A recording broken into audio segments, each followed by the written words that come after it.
name is Kyle Loza, and you are watching Action Recon.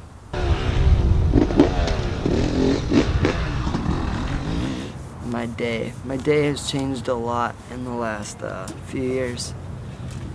I used to just, sleep in a little bit, get up at like 10, go get some food, go ride for a bit, go skate, stay up all night, go to sleep and do the same thing. And since I got married and had kids, now my day is wake up at 6 in the morning, make a bottle, watch a half-hour TV, take my daughter to school at 9,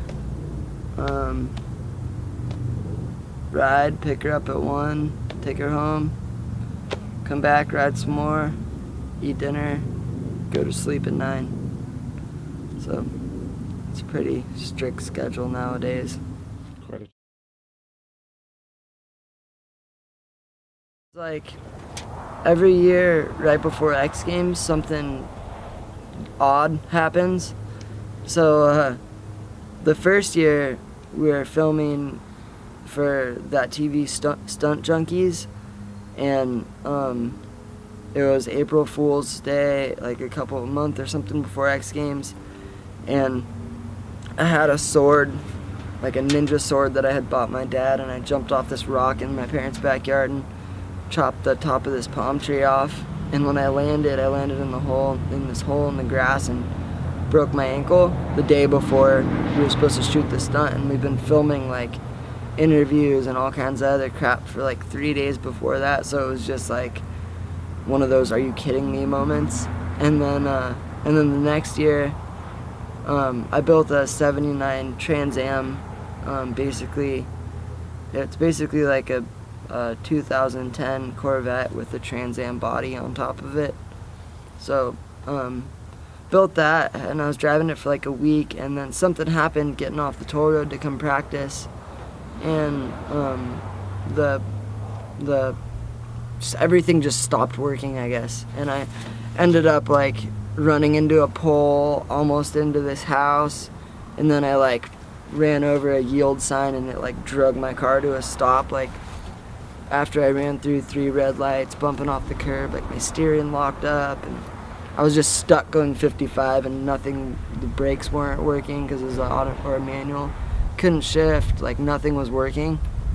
So that was pretty crazy. And then the last year, before the third X Games I rode, I went out to practice and was just all psyched up because it was right before X Games, and didn't even think about it. Threw my gear on, went out, and then hit the ramp and did a trick. And when I looked back and when I looked up, my dad was working on the landing on a big loader, and he saw me coming, and he was parked on the landing, and then he saw me coming and he threw it in reverse and tried to back up, but didn't back up fast enough, and I landed on the landing and on my brakes, like 10 feet before the tractor, and just slammed into the side of the tractor in between the tires, like the side of the tractor, and basically like totaled my dirt bike, and it was ridiculous. But I think I kind of was laughing then, but it was like, what the heck just happened?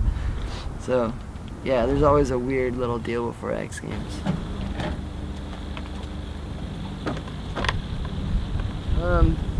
I've never really been a big believer in like MySpace and Facebook and Twitter and all that stuff until I met my wife and, saw kind of how much, people just enjoy looking at that stuff, or something about it that kind of makes everybody excited, I guess. But yeah, it wasn't until maybe like a year ago where I really started trying to make that stuff work, and my wife just helped me make a little Facebook deal like a month ago. And yeah, I don't know, I'm kind of keep to myself a little bit, but it's a good tool, I guess, for people. I watch skating more than I watch motocross. You know, besides supercross, I watch supercross and street skating, you know, probably, and freestyle probably about the same, I guess. But skateboarding is definitely the most fun for me to watch, just because that's what I have a big passion for skateboarding, I guess. So skateboarding, and then I try to kind of keep to myself in the whole freestyle deal. I'm not really worried about what everybody else is doing. I guess that's not, like, you know, that's why I don't obsess over it. But yeah, try to keep the focus on what I need to be doing in the sport, not what everyone else is.